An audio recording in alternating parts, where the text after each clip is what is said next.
Boa noite, amigos do Facebook e do YouTube. Nessa quinta-feira, 11 de março, vem mais um Debate Bola Esportivo Momento Resenha, o melhor programa da região que tem toda a cobertura do futebol infantil de Ribeirão e região. Hoje eu conto com dois amigos, duas personalidades importantes, onde vamos falar tudo sobre o esporte infantil e sobre o esporte também em Ribeirão Preto. Hoje do meu lado o secretário de esporte, André Trindade. André, boa noite, seja bem-vindo ao Debate Bola Esportivo Momento Resenha, que tem a realização e a produção da HT Esportes e MBL Produções. Bem-vindo, André, boa noite.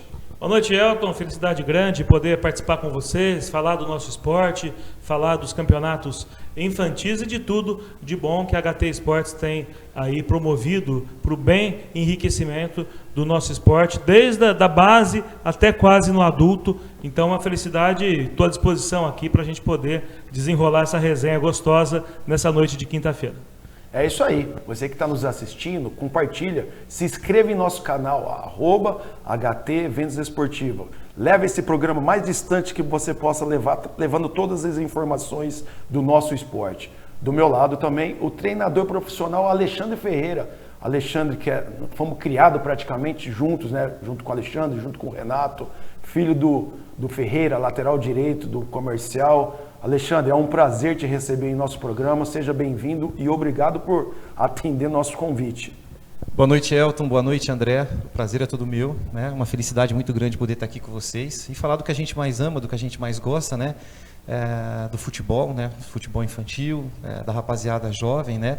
Então, para mim é um prazer enorme, um orgulho muito grande estar aqui com vocês. É isso aí. Essa noite nós vamos falar de tudo, um pouquinho de cada coisa. Vamos começar aqui com o André. André, hoje em uma nova função, né? Nós estamos no mês 3 do ano, né? São praticamente não, são 3 meses, mês de março. Você com uma nova função dentro da Secretaria de Esporte de Ribeirão. O que nós podemos, o que você pode, eu acompanhando junto com a população, várias, ou me corrige se eu estiver errado, obras já sendo entregue pela Secretaria. O que nós podemos levar, o que nós podemos compartilhar com quem está nos assistindo sobre o esporte municipal, né? Nós que temos as nossas copas, que são independentes, são de organizadores particulares, mas o que Ribeirão tem hoje, a Secretaria de Esportes tem hoje para a população brasileira, mesmo a gente tem se passando, né, num momento de pandemia, o que a gente pode esperar, prosperar para os próximos anos, já que é um mandato de 4 anos e que você, com toda a sua qualidade, todas as suas condições que já mostrou no esporte amador, junto com o futebol, junto com outras modalidades, possa enriquecer para o nosso esporte, para a nossa Cava do Bosque, André. Bom, Elton, me dá a oportunidade de primeiro dizer da equipe, né, lá da Cava do Bosque, a qual eu mando meus cumprimentos, né, o pessoal tem me ajudado bastante. Dizer que nos últimos 4 anos a Prefeitura democratizou os esportes, né? São muitas modalidades desenvolvidas, 16 diretamente pela Secretaria e 54 em parceria. Ribeirão Preto hoje tem bons resultados, voltou aos jogos regionais e tem desempenhado aí funções com seus professores a fim de atender a população. São feitos, Elton, mais de 2.500 atendimentos mensais de jovens, crianças, futuros atletas, mas com certeza futuros cidadãos. A Prefeitura busca, nas modalidades que ela desenvolve, o que buscam as escolinhas de futebol, formar, dar oportunidade da criança, do jovem praticar o esporte e de poder sonhar com uma carreira aí, e a gente incentiva também muitos com Bolsa Atleta. Então, hoje a gente vive um momento difícil, que o mundo vive, que é o momento da pandemia, as atividades estão paralisadas, né, desde da pandemia, mas o plano de retomada está pronto para que assim que a vacina possa progredir, assim que os números possam nos dar uma folga, a gente retomar, e está todo mundo muito ansioso com essas atividades. Além dos jovens e crianças, nós temos um trabalho muito grande com a terceira idade através do PIC, né, que é o Programa de Integração Comunitária, onde a gente atende aí 57 núcleos na cidade. E o objetivo para os 4 anos, Elton, é expandir o esporte, principalmente nos bairros mais periféricos, aumentando as escolinhas de futebol, implantando a capoeira, que hoje não faz parte da grade da prefeitura, implantando o futebol feminino e também dobrando a nossa vocação e as modalidades dos esportes paralímpicos. Então, o paradesporto é algo que está no foco da gestão para os próximos 4 anos. Inclusive, recebemos nos últimos dias aqui uma capacitação para 50 professores do Governo do Estado, junto com a Secretaria de Esporte do Estado e a Secretaria de Direito da Pessoa com Deficiência, para que a gente possa preparar melhor os nossos professores para atender ainda melhor os nossos para-atletas que já dão resultados para Ribeirão Preto. Olha aí que bacana. Quando nós recebemos a notícia, né, logo na mudança do governo, que você teria a oportunidade de ser o secretário de esporte da nossa cidade, particularmente não só eu, como todos aqueles que estão envolvidos dentro da modalidade de futebol, nas nossas copas, ficaram muito felizes pelo seu trabalho que você vinha desenvolvido no futebol amador, junto com os programas, e agora você diretamente na Cava do Bosque, né, diretamente na secretaria, onde você tem o feeling, né? A gente fala do feeling porque é uma pessoa praticamente técnica daquele cargo, que a gente vê vários cargos no país, né, André?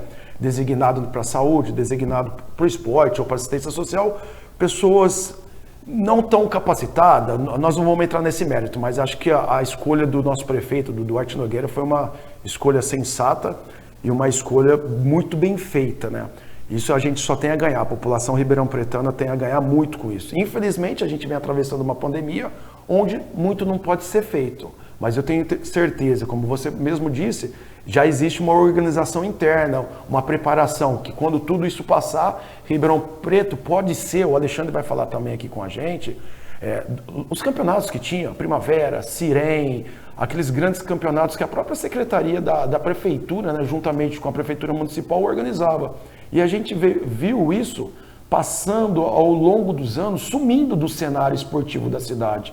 Então eu espero, André, junto com toda a sua capacidade, todo o apoio da Prefeitura Municipal, que você também possa resgatar aquilo que a população espera. E eu tenho certeza que você vai fazer isso, né, da melhor forma possível. Trazer novamente a Cava do Bosque, ser um centro, um complexo esportivo como bem posicionado ali entre o Jardim Paulista e o Campos Elíseos, encher aquilo ali novamente de atletas, como você bem disse, e também de competições promovidas pela Prefeitura e pela Secretaria de Esportes. É verdade, Elton. Esse é o nosso objetivo, estamos sim preparados. A gente programou, eu cheguei lá no dia 4 de janeiro, a gente estava na fase amarela do Plano de São Paulo. Nós voltaríamos com as atividades dia 8 de fevereiro, junto com a Secretaria de Educação. Foi replanejado isso para 1º de março, e o que não se esperava é que o índice de contaminação, o índice de pessoas internadas aumentasse muito na nossa cidade. Tão logo os números possam contribuir, possam reduzir a contaminação e ao mesmo tempo a vacina avançar, nós estaremos prontos para abrir lá as inscrições e atender nas diversas modalidades, com qualidade, com professores preparados, num ambiente saudável e um ambiente que já formou muito atleta e vai formar muito mais. É isso aí. Esse é André Trindade, secretário de Esportes da cidade de Ribeirão Preto. No debate poliesportivo, Momento Resenha. Alexandre, acho que aqui vai dar um elo legal, porque o Alexandre, quando treinador do Botafogo, André era presidente da torcida ou não? André já estava... Também, mas torcedor de carteirinha. Mas eu trabalhei com o Alexandre, eu fui gerente do CT Santeria. Nossa, verdade. Nós tivemos a felicidade de trabalhar junto num momento muito importante da carreira do Alexandre, quando foi vice-campeão da Copa Paulista, e em seguida assumiu o time no Paulistão. Depois trabalhamos junto também no Academy, né, um período. E foi uma felicidade grande aí, e já vou puxar a sua orelha. O Ferreira jogou no Botafogo também, né? Então vou fazer o meu lado aqui, que o Ferreira não jogou só no comercial, viu? Jogou no Botafogo também. Trabalhei com o Renato, irmão dele no Academy. Hoje se encontra no México. Exato, trabalhamos num projeto internacional com a China feminina. Então é uma felicidade grande reencontrar o Alexandre aqui. Olha que bacana. Não é qualquer dia que tenho eu, né, Marcelo da MBL Produções, nós temos a honra de receber duas pessoas que vêm agregar muito no esporte. Alexandre, fala um pouquinho pra gente do seu momento, né? Alexandre, que é treinador técnico de futebol profissional, dirigiu o Botafogo no Paulistão, outras equipes aqui no nosso interior. Qual que é o momento hoje, Alexandre, do Alexandre Ferreira, treinador profissional? Bom, primeiro dizer que foi um prazer, né, trabalhar com o André. A gente teve um ótimo período na época de Botafogo, né, André? Eu costumo dizer que se a gente for parar para analisar, em termos de, principalmente no nosso setor ali, que era uma área de formação, né? A gente pôde contribuir muito para o desenvolvimento do Botafogo quando a gente tinha ali o CT no trabalho que a gente realizava. O André era o nosso administrador ali. E pegando um pouquinho a deixa da questão da Secretaria de Esportes, eu gostaria de colocar que eu fui estagiário ali, né? Então foi um local que eu aprendi a trabalhar, que eu caminhei bastante ali. As minhas filhas hoje praticam natação também na Secretaria de Esporte, né? Minha mãe também faz o programa do PIC, justamente, né? Então eu acho que é fundamental essa vinda do André para a Secretaria de Esporte. Ela vai ser fundamental, ela vai ser ótima para o desenvolvimento. A gente sabe da capacidade que o André tem, a gente sabe da seriedade do trabalho dele. Então, sem dúvida, o esporte de Ribeirão Preto, a secretaria, ou seja, o esporte da prefeitura, está em boas mãos, né? Elton, meu momento é um momento em que o Brasil está um pouco diferente em relação a essa situação toda da pandemia, né? Então, o futebol também profissional ele está um pouco diferente, né? A gente vem passando por alguns ajustes, né? Em 10 anos é a primeira vez que eu não inicio um ano com contrato, porém eu tenho alguns outros projetos em vista, né? Recebi algumas propostas de trabalho. Acho interessante a gente analisar de uma forma bem fria, a gente tentar entender o momento, né? Então o meu momento de transição em que a gente está observando bastante, tem uma possibilidade e eu sempre digo o seguinte, que a gente tem que estudar bastante, eu acho isso fundamental, né, dentro do esporte, dentro do nosso desenvolvimento, né. Eu já vinha com um programa de pós-graduação, né, que eu já tinha isso em mente desde o passado e que ficava, né, pendente em relação às viagens que eu tinha que fazer no momento que eu estava fora, né. Então, de acordo com esse momento agora, a minha ideia é que eu permaneça, né, para finalizar esses estudos que eu tenho, né, aqui em Ribeirão, em relação à minha pós-graduação, para que eu possa depois ter uma sequência. O último clube que você esteve participando, qual que foi, Alexandre? No Olímpia, na 3, ano passado, eu dirigi o Olímpia na 3, ficamos até a 8ª rodada. Bacana. Esse é o Debate Bola Esportivo Momento Resenha. Você que quer anunciar em nosso programa, levar a sua empresa, né, a marca da sua empresa para todo todas as pessoas que estejam, né, nos assistindo, vê aí o telefone aí no rodapézinho, ó, 16 99417 7969. 16 99417 7969. Eu queria deixar claro também que a HT Eventos e Esportes, ela está promovendo 2 copas que se iniciaram no sábado retrasado, que é a Dream Sports, que é da categoria Sub-8 ao Sub-18, e a Original Veículos, que é a Regional Sub-20, onde nós temos equipes de praticamente 13 cidades, incluindo Ribeirão, a região do estado de São Paulo, a nossa região, e equipe do sul de Minas, de São Sebastião do Paraíso.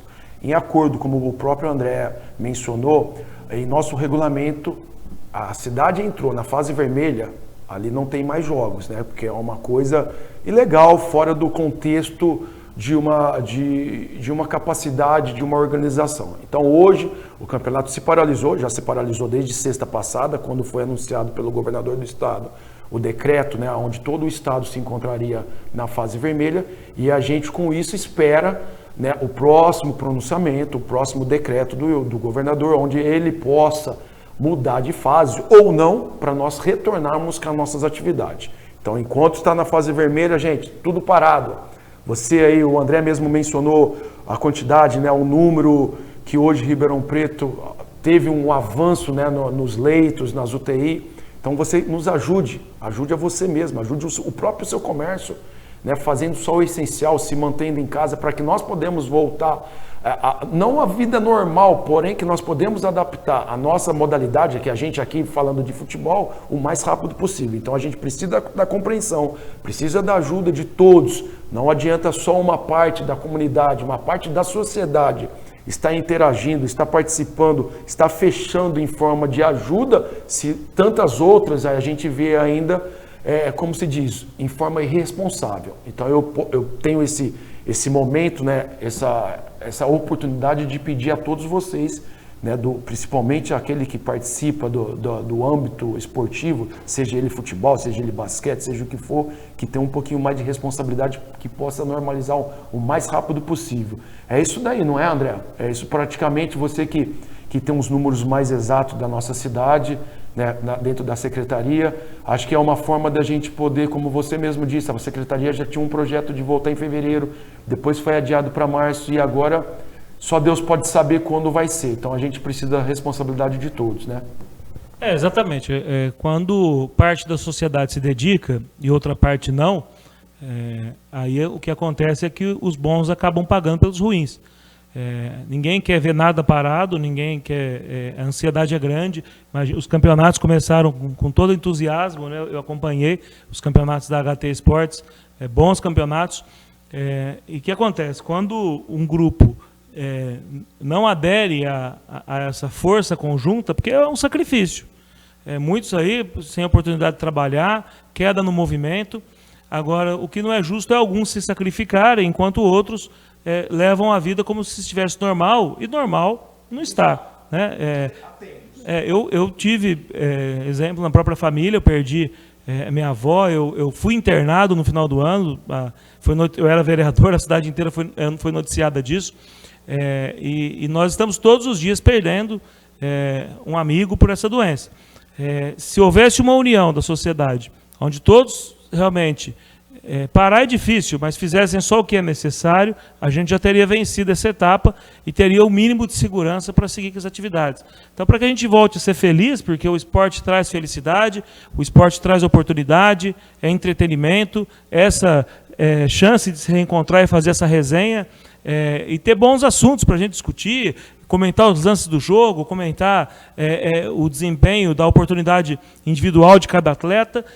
Para isso vai ser necessário um esforço conjunto. O esforço conjunto, evidente que... Por que algumas coisas estão abertas? Né? Porque as pessoas têm que comer, têm que se medicar, têm que abastecer, têm que ter o gás de cozinha. Então, alguma coisa tem que funcionar, não tem jeito.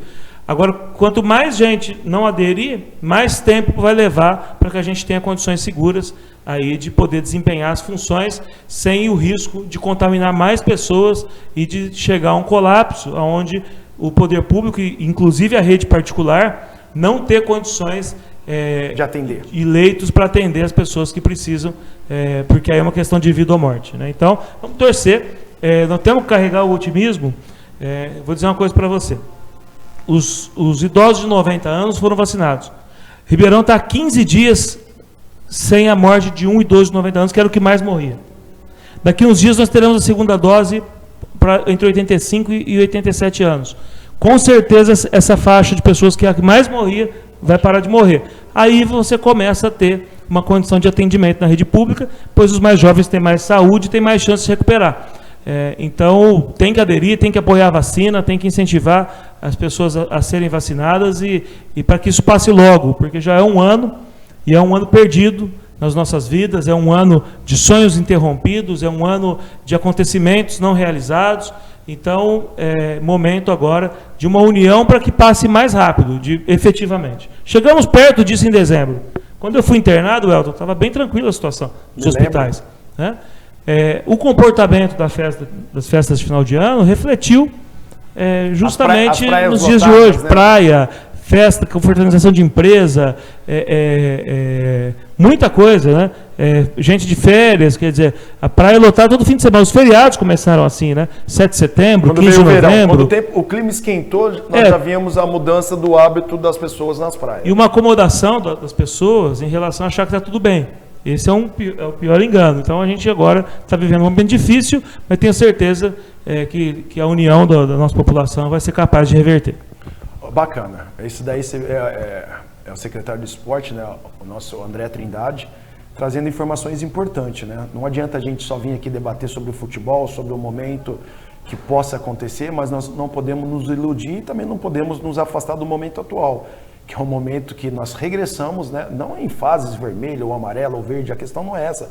Nós regressamos como seres humanos e brasileiros. Nós, como você mesmo mencionou, no final do ano, ou novembro para dezembro, nós tínhamos uma evolução que poderia, nesse momento, a gente já está tendo uma vida, não digo normal, mas bem melhor do que nós estamos. Talvez pela falta de responsabilidade, por tudo que aconteceu nas festas de Natais, de Ano Novo, nós demos praticamente um passo para trás novamente, né? Nós praticamente perdemos o ano passado por responsabilidade praticamente nossa, do povo. Então fica também aqui a nossa menção, a menção do nosso programa, né? Da MBL Produções e HT Esportes sobre a vacina. Né, que essa vacina possa chegar à população o mais rápido possível e que toda aquela descrença, né, Alexandre, André, que existe ainda sobre esse tema, possa ser uma coisa superada, já que nós estamos no século XXI, se não me engano, né? E nós não podemos estar discutindo sobre vacina, como já houve a discussão quando nós éramos infantis, sobre a vacina da paralisia, a vacina da HN1 que veio. Hoje nós estamos vivendo um momento, gente, que todas as informações possíveis a gente possa buscar no Google ou nos noticiários. Então, vacina sim é importante para todos, tá? Isso fica, a gente está saindo um pouquinho do nosso contexto, né, do nosso bate-papo esportivo, mas também nós temos que levar você que está nos assistindo algo que possa trazer para você algo que você senta e reflita aí de onde você está nos assistindo e fala, caramba, eu faço parte disso, eu posso ajudar. De alguma forma, você que está nos assistindo pode nos ajudar. Nos ajudar não é me ajudar, é nos ajudar. Ajudar a sociedade brasileira a vencer esse momento difícil que a gente se encontra. Com a fé de Deus, com o povo, né, o povo guerreiro que nós somos, nós vamos vencer sim. Isso você pode ter certeza. Alexandre, falando um pouquinho do futebol brasileiro, tá? Você que é treinador, né? Teve experiência o ano passado com o Olímpia, foi treinador do Botafogo no Paulistão.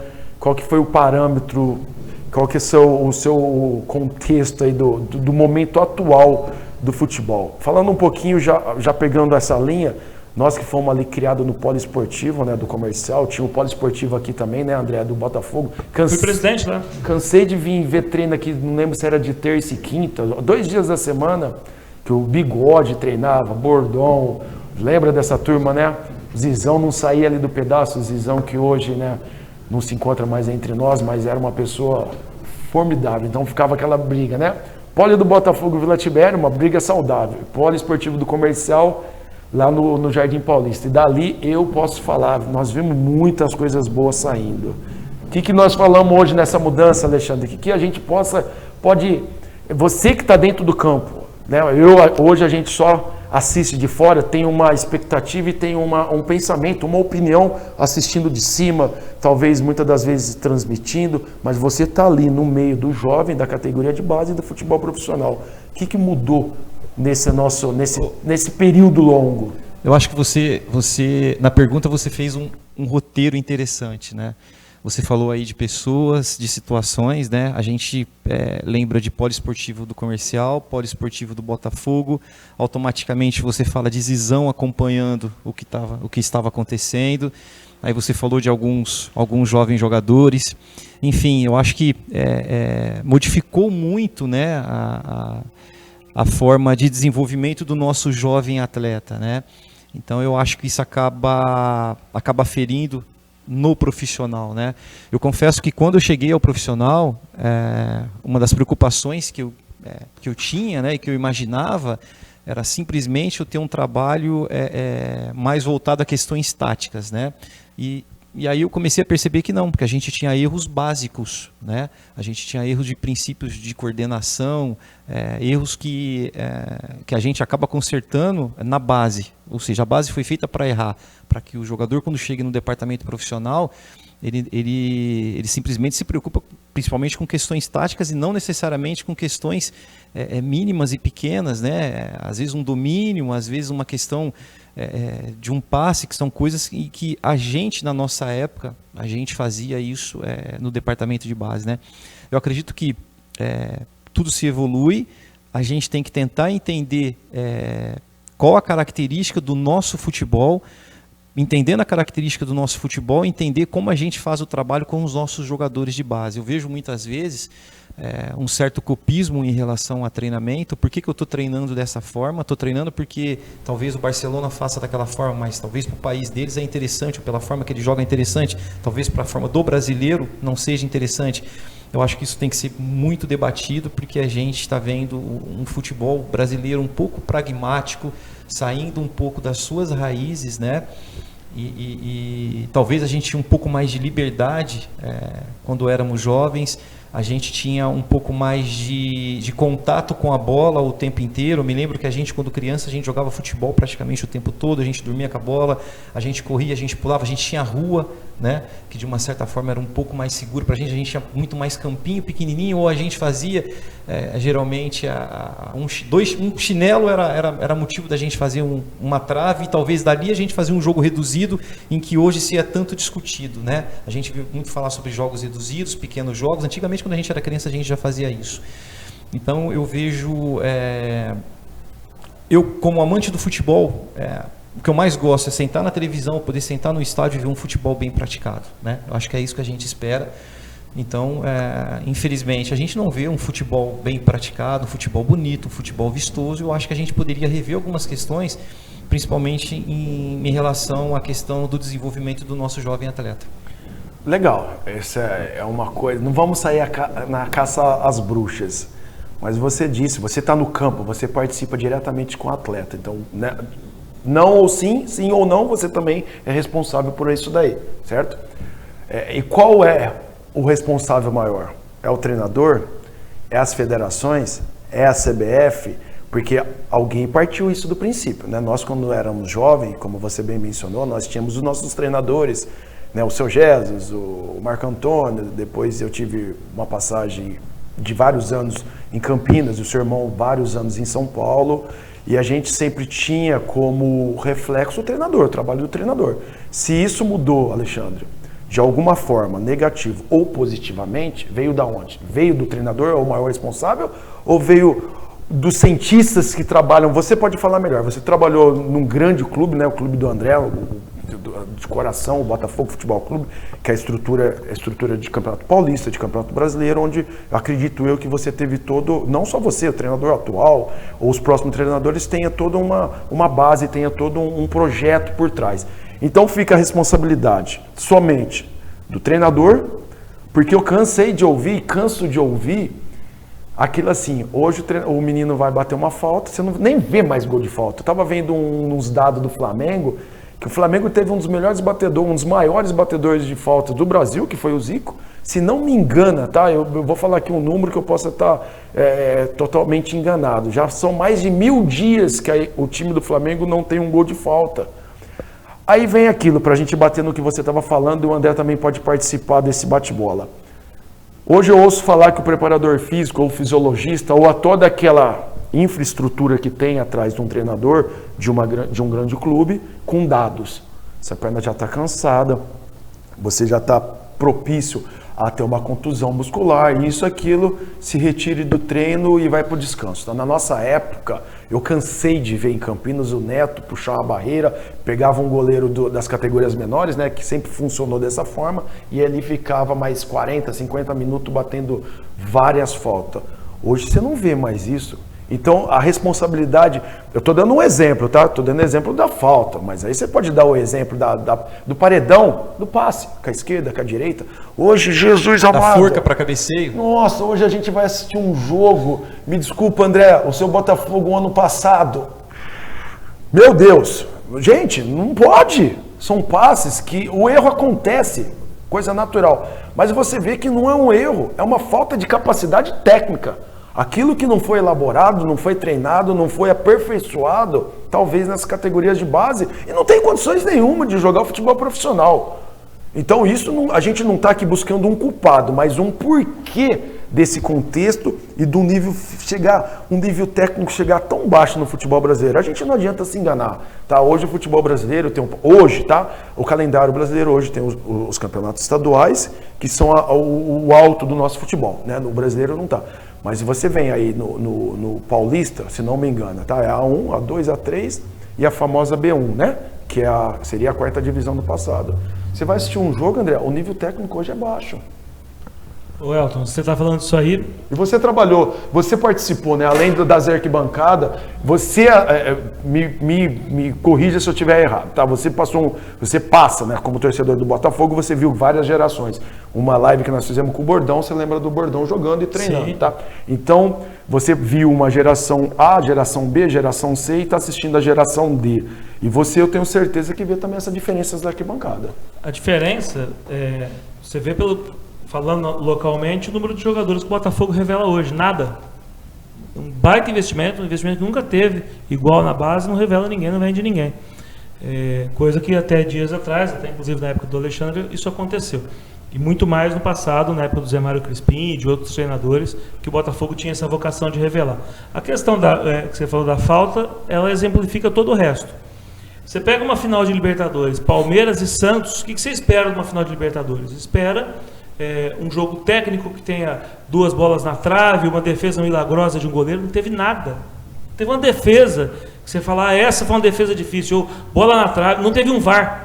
Uma final de Libertadores. Não teve uma jogada duvidosa. É o campeonato mais acirrado, acho que do mundo, a Libertadores, por sua tradição.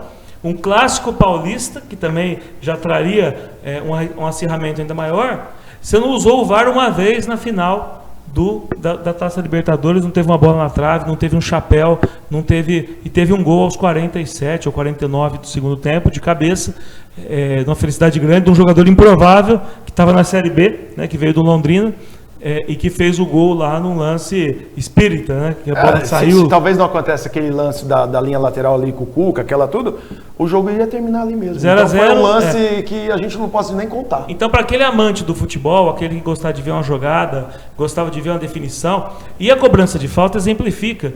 E você está certo mesmo, o pessoal deixou de treinar. A gente tinha os batedores clássicos e os batedores que chutavam de longe. Roberto Carlos, Éder Aleixo, Célio Silva. Botafogo tomou um gol uma vez do Fabão do Santos, o zagueiro do Santos contra o Botafogo. Mas por quê? Porque treino. O Rogério Ceni treinava. Durante anos foi o maior batedor de falta do Brasil. O Marcelinho Carioca foi durante anos o melhor batedor. Antes dele o Neto e antes o Zico e muitos outros. Eu vi no Botafogo Paulinho Andreoli.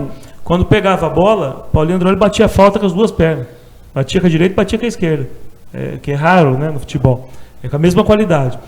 A torcida já levantava. O Botafogo ficou 3 anos sem fazer um gol de falta. Na Série A1 do Paulista e Série C e Série B de Brasileiro. Até que esses dias, um jogador muito bom, que ficou pena que foi embora rápido, que era o Murilo Henrique, do Botafogo. Murilo, que veio do Novo Horizontino, que batia a falta e fazia os gols. Depois de um último gol de falta ter sido contabilizado 3 anos antes, imagina isso. Né? É o que nós falamos do Flamengo. Independente do nível técnico do jogador, ele decide o jogo. O Neto, fora de forma, era decisivo. Por que ele era titular? Decisivo porque, num lance de falta, ele podia decidir um jogo, como o Roberto Carlos, como o Evair durante um tempo, e muitos outros jogadores. Agora, hoje, tem falta perto da área, é aquele chuveirinho, é aquele agarra-agarra dentro da área, e não motiva e não empolga ninguém. O zagueiro está sempre de frente, o atacante está sempre de costa, e a gente tem cada dia menos emoções no futebol. O Brasil exporta zagueiro hoje, né? Uma tranquilidade muito grande. A final de Libertadores com 2 equipes brasileiras, e equipes brasileiras a gente vai pensar em quê? Em nível técnico. O brasileiro sempre foi pautado pelo seu nível técnico, e aí um jogo ruim como a gente teve. Eu acredito que são muitas variáveis, desde o princípio educação. Eu me lembro quando eu era jovem, você falou do Paulinho Andreoli, eu, na minha época de juvenil, quantas vezes eu treinava com um profissional, mas para mim era uma honra estar treinando com aquele pessoal do profissional, e o que eu fazia era observar muito de perto. Eu estava vendo os jogadores ali. Paulinho Andreoli, quando veio em Botafogo, ele veio do Fluminense, né? Então eu via o Paulinho Andreoli jogando no Fluminense, e para mim era uma honra poder estar participando com o Paulinho. Porém, quantas vezes eu ficava ali sentado depois do meu treino, vendo ele bater falta, vendo como ele batia na bola, enfim. E quando tinha a oportunidade de treinar com o profissional, a gente chegava de uma forma muito respeitosa. O meu sonho era ser como aqueles jogadores que eu via ali treinar, né? Hoje, infelizmente, eu digo e comento com alguns meninos, talvez a tecnologia ela faça com que eles sonhem com o Messi, com o Cristiano Ronaldo, que está numa distância muito maior, né? A questão sobre metodologia de treinamento também, é aquilo que eu falo. O que serve para mim, o que serve para o meu futebol, o que serve para aquele momento do jovem jogador. Eu acho que isso é fundamental a gente tentar entender. Hoje se discute muito a questão de método globalizado, método sistêmico, enfim. Mas talvez não seja interessante ter princípio de repetição. No futebol a gente utiliza muita repetição. Em todos os esportes. Todos os esportes. Se a gente for analisar basquete, vôlei, o Oscar fala que ele não A perfeição ela só vem através da repetição. O Oscar fala que ele não é mão santa, que a mão dele é uma mão treinada, de tanto que ele treinou aquele arremesso, ou seja, então eu preciso treinar bater falta, porque senão eu não vou fazer um gol de falta, né? Então eu penso que diante de alguns princípios de evolução que o Brasil foi tendo, em determinado momento a gente se perdeu um pouco em relação à nossa característica de jogo. Eu posso dizer, eu falei sobre jogos reduzidos, né, que a gente discute muito quando fala de método globalizado, método sistêmico. A gente não pode dizer, a gente fazia isso na rua, quando a gente pegava crianças, tem quantos meninos para jogar? 7, é 4 contra 3, a gente fazia com uma diferença, a gente tinha a liberdade do improviso, de tentar dar um drible, o que era bonito, dar um chapéu, dar uma caneta, enfim, a gente fazia isso. Claro que automaticamente, conforme esse jogador ele for crescendo, você vai colocar para eles padrões táticos de jogo, que é super natural que aconteça, porém eu não tiro esse repertório dele, eu não tiro essa liberdade de trabalho. Eu penso que futebol, no desenvolvimento com a criança, ele é pautado no princípio de coordenação. A vantagem que a gente tinha era a rua, porque a gente pulava muro, a gente subia em árvore, a gente corria. Então, a coordenação a gente não pode perder nunca, porém, o princípio de liberdade do atleta também. Eu vejo como uma judiação muito grande em alguns campeonatos que a gente observa, posso falar mais sub-15, sub-17, o menino tenta fazer uma jogada de enfrentamento, não, 2 toques na bola, 2 toques na bola, 2 toques na bola, 2 toques na bola o tempo todo. Então, infelizmente, a gente acaba perdendo um pouco dessa característica nossa, desse futebol nosso bonito, alguns jogadores saindo muito jovens para fora, e lá fora é uma outra forma de jogar também. Então, modifica muito. Antigamente a gente não tinha, a gente vai pegar o Zico nos anos 80 saindo com 27 anos, o Sócrates também, enfim, os jogadores saíam mais velhos, então eles tinham uma identificação muito maior com o nosso método de treinamento, com a nossa forma de jogar. Hoje em dia a gente tem uma dificuldade gigantesca em relação a isso. A gente tem atletas saindo muito jovens, muitas vezes eles retornam para o Brasil e a gente não sabe que eles eram jogadores, mas estavam vai para a seleção. Não é verdade? Eu acompanho o futebol brasileiro, né? Eu não tenho. O Botafogo já consome muito da vida nossa. Não dá tempo de ficar acompanhando outras coisas. Eu lembro uma convocação de seleção, nada contra. Quem acompanha sabe que o jogador é bom, que o jogador jogou em times que nem são os principais times da Europa. Mas eu lembro que aí veio. Eu não conhecia, tá? Nada contra os jogadores. Eu não conhecia Firmino, eu não conhecia Felipe Luiz, eu não conhecia Luiz Felipe. Tinha Felipe Luiz e Luiz Felipe no time, se não me engano. São jogadores que não foram. Ninguém aqui no Brasil bateu palma para eles. Porque o que você esperava antigamente como torcedor apaixonado, e o futebol é paixão, e quando ele deixa de ser paixão, ele entra realmente nessa monotonia. O que você esperava, né, antigamente? O São Paulino ficava lá esperando convocar o Ronaldão, o Zete. O palmeirense ficava lá esperando convocar o Mazinho, como foi na Copa de 94. O vascaíno e flamenguista queria que convocasse o Romário. Então, quando todos esses se juntavam, aí existia uma união pela seleção brasileira, que representava o país, mas fruto do que eram só ídolos. Agora, por exemplo, o Felipe Luiz, quando convocado para a seleção brasileira, foi ídolo de quem? De qual time aqui? Do Internacional, do Grêmio, do Cruzeiro? Então... Além disso, desconhecido do público brasileiro. Exato, e aí você vai torcer para quem você não conhece, porque a torcida é uma preferência pessoal. Né? Nós, como que somos torcedores, eu fui chefe de torcida, tenho muito orgulho disso, durante 15 anos. Você tem lá, o Botafogo tem 30 jogadores, você tem uma preferência pessoal pelo jogador que tem mais raça, pelo jogador que tem mais técnica, pelo jogador que é mais abusado, pelo jogador que coloca a bola na rede. Identificação com o clube. Então você torce para que aqueles joguem, né? E na seleção brasileira, o que a população brasileira torce? Para que jogue o ídolo do seu time. E é uma mescla, né? E às vezes o São Paulo, uma época, colocou 7 jogadores na seleção, outra época o Palmeiras colocou 7, 8, uma época o Flamengo, nos anos 90, colocou 10 jogadores na seleção brasileira, o Vasco, em um outro momento, com o Bebeto, com o Romário. Botafogo do Rio, já foi base de time campeão, né, de seleção campeão mundial. Isso vai tornando a coisa um pouco monótona, e aí os outros esportes vão ganhando força. Por que a Fórmula 1 hoje está mudando de endereço, né, no caso de emissora, mas também já vem com uma audiência prejudicada, não é tão assistida pelo brasileiro, pela falta de um brasileiro competitivo.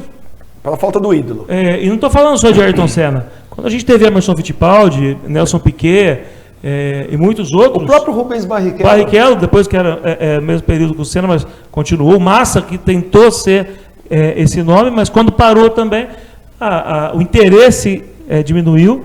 E o que a gente não pode deixar é que o interesse pelo futebol diminua a ponto de acabar. Isso aí. Essa é a opinião, né, André? André, Alexandre, a gente aqui fazendo globalizando, né? Jogando um pouco de cada coisa. Agora, a gente tem um tempo escasso aqui. Se a gente ficar aqui conversando, nós vamos até amanhã, nessa madrugada, gente. Que tem papo para tocar uns 10 programas como esse. Para a gente voltar um pouquinho aqui para nossa região, já que o Campeonato Paulista começou, eu não sei se vocês se sentem à vontade, mas é uma coisa bacana, né? Você como treinador, como atleta e uma pessoa hoje neutra, né? Sobre o comercial. Você tem acompanhado sobre a A3, bateu um pouquinho na trave o ano passado, o investimento, eu não estou falando de investimento financeiro, tá? Eu não conheço, então eu não posso falar daquilo que eu não conheço. Mas eu vi que depois que como chama o presidente? O Ademir assumiu, o Ademir que é da nossa época do poliesportivo, ele deu outra cara ao comercial. Ficou uma coisa bacana, uma coisa legal, que veio de um acesso e o ano passado veio de um trabalho bacana. Você tem acompanhado o comercial? O torcedor comercialino que está nos assistindo, pode ter esperança nessa A3? Então, Elton, o comercial no ano passado fez uma ótima campanha, né? Tem o Fael como técnico, um grande estrategista, né? E acredito que por uma questão assim de falta de sorte não conseguiu o acesso, tá? Esse ano a gente vê algumas diferenças. Eu notei que a gente percebe que o trabalho do comercial ele acaba sendo um trabalho mais profissionalizado, né? Como você bem colocou, depois da vinda do Ademir, eu acho que o comercial teve um grande salto com a nova diretoria que teve, se profissionalizou. Porém, esse ano agora acaba sendo uma incógnita, né? Devido a toda essa situação que a pandemia teve, a gente sabe que os investimentos foram menores, né? A gente sabe através aí do noticiário as dificuldades que o comercial teve para poder montar o elenco, né? Mas é claro, a gente sempre torce para que a equipe possa fazer uma boa campanha e, claro, automaticamente possa conseguir os seus êxitos. É isso aí. Então, torcedor comercialino, eu também tenho um pouquinho, né? Um pouquinho do Jardim Paulista, do comercial também, um pouquinho do Botafogo também, um pouquinho menos, mas o comercial sempre foi a nossa cria ali do poliesportivo. Ali a gente passou momentos bacanas e a gente teve uma criação e uma educação totalmente segura, né? Dali eu tive a felicidade de depois nunca mais voltar para casa, porque já fui para Campinas, depois já casei, hoje já tenho uma família formada, mas o poli me deu uma sustentação, não futebolística, técnica, mas educacional muito boa. André, vou ser mais polêmico com você. Você que já foi, né, o presidente da Fiel Força Tricolor, é torcedor de carteirinha do Botafogo, porém o Botafogo hoje passa por um momento diferente. Posso falar Botafogo Futebol Clube, André, ou eu falo Botafogo S.A.? Se você falar Botafogo S.A., você vai retratar de fato o que significa o SA no momento que vive o Botafogo. O SA pode deixar de ser sociedade anônima para ser sem alma, sem amor, né? Botafogo sem amor, Botafogo sem alma. O Botafogo, no modelo que era para ser um grande negócio, que é a concepção da SA, acabou se tornando um instrumento de afastamento daquilo que o Botafogo tinha como principal, que era a energia do seu povo. Né? Existe até documentários, filmes sobre isso. A gente pode até trazer em breve aqui o Nicolas, né, que é um bom convidado, que trabalha também com audiovisual, que fez o filme do Botafogo, retratando a energia da sua torcida de tirar o Botafogo de momentos difíceis e colocar o Botafogo em momentos favoráveis, fruto da sua fé, da sua vibração, da sua energia e principalmente da sua colaboração. Então o Botafogo foi concebido assim. É o DNA do Botafogo. E quando você tira o DNA de algo que tem 100 anos, o resultado é esse que nós estamos vendo e que não deixa ninguém feliz. A gente torce, e aqui a gente não quer nominar A e B, né, nem AB, né, mas quem está me ouvindo sabe o que eu estou falando. Mas por um bom entendedor, a gente acha que as pessoas precisam repensar esse modelo de parceria. Todo mundo dá um passinho atrás, todo mundo é bem-vindo, o investidor é bem-vindo. Ninguém, e nunca que eu vou falar aqui do caráter de ninguém, acredito nas pessoas, mas acredito que tudo que não está dando certo é o momento de rever. Enquanto os índios da Vila Tibério tocavam Botafogo por 100 anos, Botafogo... Sem recursos? Sem recursos, mas criando recurso, tirando do couro a correia, o Botafogo sobreviveu e foi motivo de orgulho nessa cidade. Depois que ele passou a ter um investimento financeiro, onde disseram fazer profissionalização, os 5 campeonatos que o Botafogo disputou foram realmente pífios, correu o risco de rebaixamento, a ponto do ano passado no Paulistão não depender das próprias forças, dependeu de um gol do Palmeiras aos 47 do segundo tempo para se manter, caiu na Série B do Brasileiro. No passado teve aquela caravana para Mirassol. Sim, e aí foi ali ainda a torcida também. Ali ainda talvez foi o último momento que a torcida conseguiu ajudar. né, se mobilizando e mostrando para o jogador. Gente, o jogador, estão vocês aqui que foram jogadores, o Ferreira é treinador hoje, o jogador é um artista, e o artista não tem motivação para trabalhar sem público. O artista canta para uma plateia, o ator atua no teatro para uma plateia, senão não tem sentido. E o futebol é feito para o público. Por que o futebol tem a força que tem, mundial? Pelo público que é adepto ao futebol, que liga a televisão para ver futebol, que compra a camisa do time de futebol, que compra ingresso para ir no estádio de futebol. Então, esse momento do Botafogo é um momento muito difícil, é um momento onde requer humildade para as pessoas que estão no comando. Eu acho que todos são civilizados. Ribeirão Preto é uma cidade acolhedora, Ribeirão Preto é uma cidade moderna, global, que as pessoas são inteligentes. Então, voltem a se aproximar das forças vivas do Botafogo, e aqui eu faço uma homenagem para o Zizão, que partiu dias atrás, que foi um grande colaborador por mais de 40 anos no Botafogo. Tome como exemplo colaboradores como esse, que aí com o investimento o Botafogo será um clube imbatível.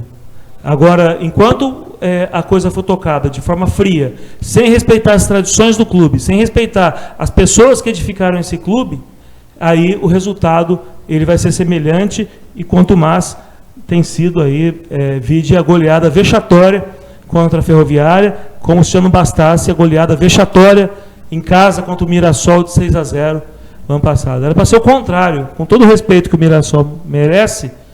Botafogo que tinha que ir lá com a camisa dele e fazer frente ao Mirassol, fazer a Ferroviária é um clássico tradicional, mas muitos clubes aí estão dando aula para o Botafogo. Novo Horizontino, Mirassol, tem mais um clube que está muito bem estruturado, a Ferroviária, que no modelo de SA está dando certo, né? Mas respeita as tradições de Araraquara, da Ferroviária. Então, o que a gente pede não é caça às bruxas. Acho que não vai se resolver o Botafogo com briga. Vai se resolver as pessoas dando um passinho atrás e recomeçando, porque está bem no comecinho. Os 100 anos nossos foram muito mais valiosos e com muito mais acertos do que esses primeiros 3 anos, onde tinha tudo para dar certo, porque dinheiro não falta, né? Mas que a humildade tem faltado. Resgatar a força do Botafogo, né, André? Eu tive a oportunidade de ser atleta na base ali no Botafogo, e eu peguei uma época de grandes diretores ali, daquela torcida toda, né? A força que o Botafogo tem, e depois automaticamente eu acabo dirigindo o clube também, e como a torcida empurra, como a torcida ela tem esse fogo, essa energia positiva ao sair para jogar com o Botafogo fora, como o Botafogo é temido, né? Em relação às outras equipes. Acho que suas palavras foram perfeitas. O Botafogo precisa de união nesse momento, e sem dúvida nenhuma as suas tradições são fundamentais para que o clube possa ter êxito. Esse princípio de união é o fundamental para que a equipe possa ter aí um bom desenvolvimento e uma boa sequência. É isso aí. Um retoque final, André, na parte técnica, para o nosso amigo Marcelo Gaspar, lá de Cravinhos, da Baldoca Assistência Familiar Botafoguense, ele com o seu filho Hugo. Esse Paulistão nós vamos chorar ainda? Ele vai chorar, a parte técnica vai ainda sofrer? Você falou bastante da parte, né, democrática, da parte interna, mas aquele torcedor de coração que você é, não só você, o Juninho, o Betão, o pessoal que acompanha você, né, na torcida, que teve presente. Pô, uns dias desses você estava comentando comigo que praticamente você conhece todos os estádios do Brasil acompanhando o Botafogo, não como amante somente de um jogo, não, amante do Botafogo. O Botafogo te proporcionou a levar tudo isso. O Paulistão esse ano, para o Marcelo, vai sofrer um pouquinho ou não? Infelizmente, o campeonato tem 12 rodadas. 3 já foram, e se viu, independente do resultado, o nível técnico, de preparação física e de planejamento. Nós vamos sofrer muito. Espero que ainda alguma energia, que algo seja feito para que o Botafogo possa sobreviver, como não sobreviveu na Série B. Mas a mensagem, infelizmente, no momento não é positiva. É isso aí. Você que está nos acompanhando pelo Facebook, pelo YouTube, esse é o Debate Bola Esportivo Momento Resenha. O melhor, o maior programa de futebol, de cobertura de futebol infantil de Ribeirão e região. Hoje eu tive com o secretário de esporte, André Trindade, e o treinador de futebol, Alexandre Ferreira. Alexandre, eu queria te agradecer, te desejar toda a sorte do mundo, né? Você mesmo que mencionou, que vem buscando outros planos, fazendo outras coisas para que possa ter sucesso, e que essa pandemia também, né, diretamente ela também atacou, né, o mercado dos treinadores, o mercado do futebol, como atacou o mercado de todos, tá? Fica aqui um abraço ao seu irmão Renato, que está nos assistindo lá do México. Um abraço para a dona Dirceia, para o Ferreira, que é as pessoas que nós convivemos tanto tempo junto, né? Quantas viagens fizemos para Dracena, jogos regionais, os pais ali no poliesportivo, aquela perua velha que não levava para tudo que é lado. Hoje isso não existe mais. Não tem mais essa felicidade, mas tem grandes momentos que ficaram guardados em nossos corações. Obrigado e te aguardo em novos programas. A gente tem papo para bater aqui umas 2 semanas. Que maravilha, né? A gente tem história para contar, né? Nossa, graças a Deus. Eu fico muito feliz, eu que agradeço o convite. E falar de futebol, falar de esporte é algo que eu amo tanto e com pessoas queridas e que entendem como vocês, para mim é um privilégio. Fico feliz e sem dúvida estou sempre à disposição de vocês. É isso aí. Você, particularmente, André, também queria te agradecer. Você que a gente teve através do nosso amigo Chopão, né? Do Chopão Eventos. Chopão, um abraço, viu? Fica com Deus. Homem do bem, coração bom demais. Tive a oportunidade de nos conhecermos, né? Através dele. Você que tem sido uma pessoa, parece que nunca tive a oportunidade de falar, mas eu busquei muito do seu para criar a minha empresa e criar o meu molde no futebol infantil, já que você é um ícone no meu modo de pensar. Você revolucionou o futebol amador de Ribeirão Preto, que tinha perdido espaço para os futebol dos clubes, Ipanema, Magic Garden, Regatas. Você, na sua gestão como vereador e como amante do futebol amador, você fez aquilo resgatar.